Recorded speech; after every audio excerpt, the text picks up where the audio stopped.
Искам да ви представя един продукт Xiaomi Mi Key Quick Button, който се използва за бързо извикване на различни функции. Окомплектовката включва пликче хартиено, виждате отгоре е сложено баркода на приложението, което се използва.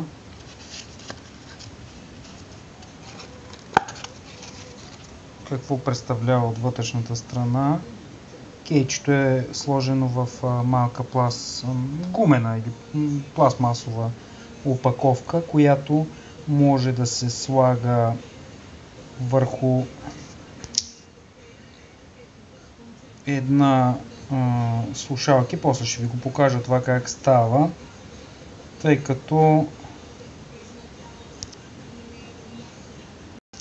бутончето представлява съвсем мъничък 3,5 инчов 3,5 мм, жак, който се поставя в жака за слушалките в горната част на телефона с едно съвсем мъничко бутонче в горната му част. Сега ще го поставя върху един от моите телефони. За това ще използвам един THL TS TC, всъщност T6C телефон, който е с 5,1 с Android 5.1. Сега ще го поставя и ще видите какво прави. Ето, след като го поставихме в горната част, виждате го микейчето. Върху телефона излезе запитване дали искаме да използваме кея като кей. Даваме му отказ. И виждате как в горната част се появи слушалка, като за използване на слушалки. И ако сега се опитаме да използваме телефона с едни Bluetooth слушалки, ето виждате ли как ни казва, че програмата, която съм инсталирал, CapCut, в момента не е включена. Ще отвориме. Ето, сега ще се опитаме да го сдвоим с безжичните слушалки. Виждате, ето изкочиха моите безжични слушалки HV800. Вече може да се върнем в основното меню и да включим радиото.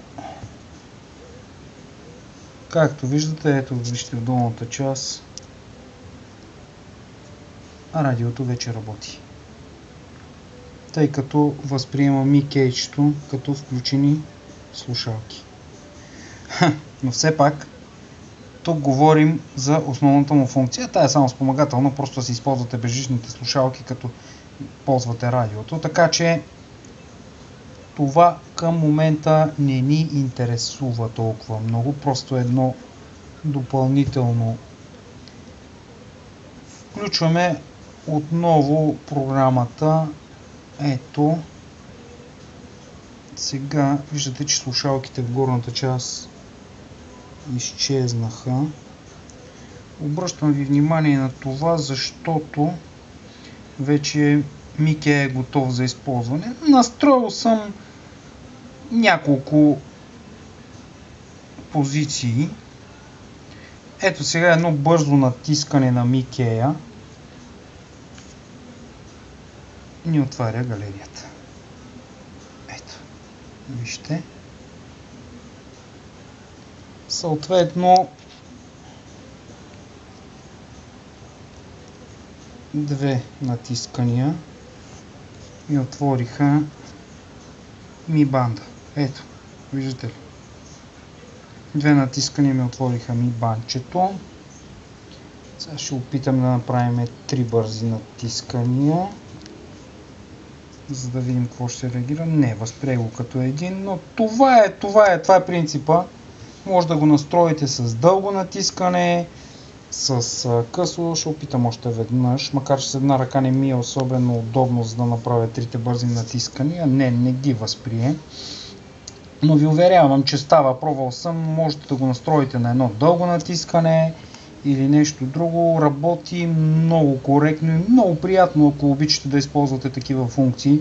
Така че съветвам ви да си вземете изключително ефтини, от 1 до 3 долара могат да се намерят, така че това е една малка джаджа, която върши доста неща. Аз лично я препоръчвам. Благодаря ви.